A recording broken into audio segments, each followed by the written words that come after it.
राज्याच्या सरकारमधील भ्रष्टाचारी मंत्र्यांच्या विरोधात ठाण्यामध्ये शिवसेनेने एल्गार पुकारला। शिवसेना नेते माजी खासदार राजन विचारे यांच्या नेतृत्वाखाली ठाणे स्टेशन येथील भारतरत्न डॉक्टर बाबासाहेब आंबेडकर यांच्या पूर्णाकृती पुतळ्याजवळ जन आक्रोश आंदोलन करण्यात आलं। विशेष म्हणजे या आंदोलनामध्ये भ्रष्टाचार मंत्र्यांची कारनामे पथनाट्यातून तसेच वेशभूषा सादर करून दाखवण्यात आली आणि सगळ्यांचंच लक्ष वेधण्यात आलंय। कलंकित मंत्री आणि हतबल मुख्यमंत्री अशीच सध्या सरकारची परिस्थिती असून या भ्रष्ट मंत्र्यांना पाठीशी घालत आहे। या मंत्र्यांच्या हकालपट्टीसाठी आज शिवसेना ठाणे शाखेने जोरदार जनआंदोलन केलं। या आंदोलनामध्ये शिवसैनिक देखील मोठ्या संख्येने उपस्थित होते आणि सामान्य नागरिकांनी देखील यामध्ये सहभाग नोंदवला। यावेळी माजी खासदार राजन विचारे यांच्या मार्गदर्शनाखाली हे आंदोलन करण्यात आलं। ठाण्यातून गद्दारीला सुरुवात झाली आणि कशा प्रकारे या महाराष्ट्राला लुटण्याचं काम या लोकांनी केलं आहे। लाडक्या बहिणी असतील, शेतकरी हतबल झालेले आहेत। रोजगार पळवल्याने तरुण वर्ग रस्त्यावर उतरून आंदोलन करत आहे। महाराष्ट्रात मंत्र्यांचे डान्स बार सुरू आहेत।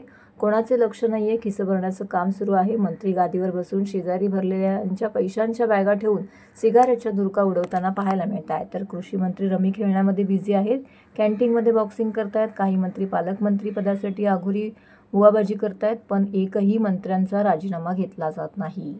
याचा निषेध आज या ठिकाणी करण्यात आला। यावेळी शिवसेनेचे अनेक पदाधिकारी येथे उपस्थित होते।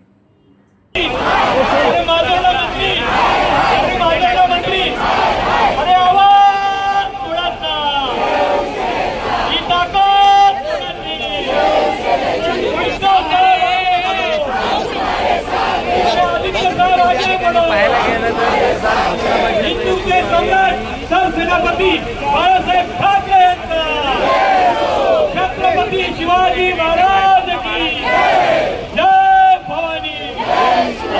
संजीवाले मंत्री पद दिले काय, रम्मीचा डब्बा क्रीडा दिले मंत्रीवाले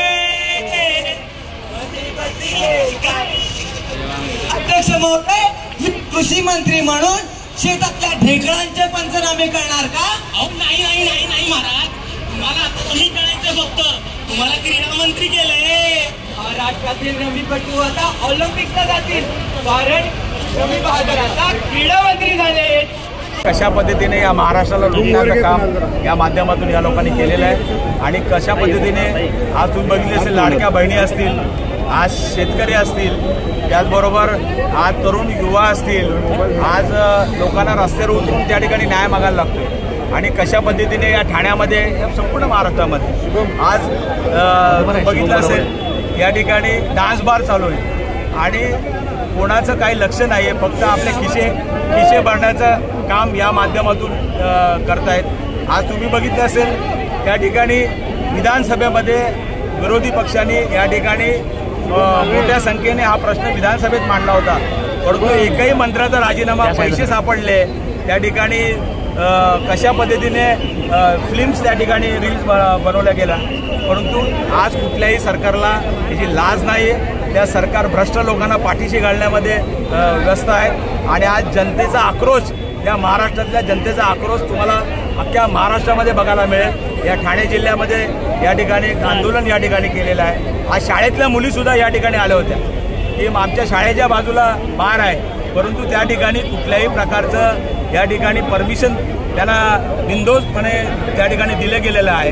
आणि अशा पद्धतीने ठाण्यामध्ये जर 16 या ठिकाणी डान्स बार असतील तर मला वाटतं आज या ठाण्यातल्या लोकांनी करायचं काय। आज संपूर्ण तुम्ही बघितलं असेल, आज रोजगारसुद्धा या ठिकाणचा निघून गेलेला आहे। आज तुम्हाला बघितलेलं महाराष्ट्राची परिस्थिती काय आहे, कुठल्या पद्धतीने महाराष्ट्र या ठिकाणी चालवला गेलेला आहे आणि म्हणून या ठिकाणी आज हे जन आक्रोश आंदोलनासाठी मोठ्या संख्येने या ठिकाणी नागरिक या ठिकाणी जमलेले आहेत। तर अशाच प्रकारचं आंदोलन सुरू होतं दिल्लीमध्ये आणि त्यामध्ये जे राहुल गांधींचं अनेक खासदारांना देखील अटक केलेलं आहे पोलिसांनी। मला असं वाटतं, बघा हा महाराष्ट्र आहे, या महाराष्ट्रामध्ये कुठलंही आंदोलन करण्याचा हा आमचा प्रत्येकाचा डॉक्टर बाबासाहेब आंबेडकरांनी दिलेला संविधानामधला अधिकार आहे आणि तो अधिकार आज तुम्ही बघितला असेल, बाबासाहेबांच्या साक्षीने या ठिकाणी आज आम्ही जन आक्रोश करतोय।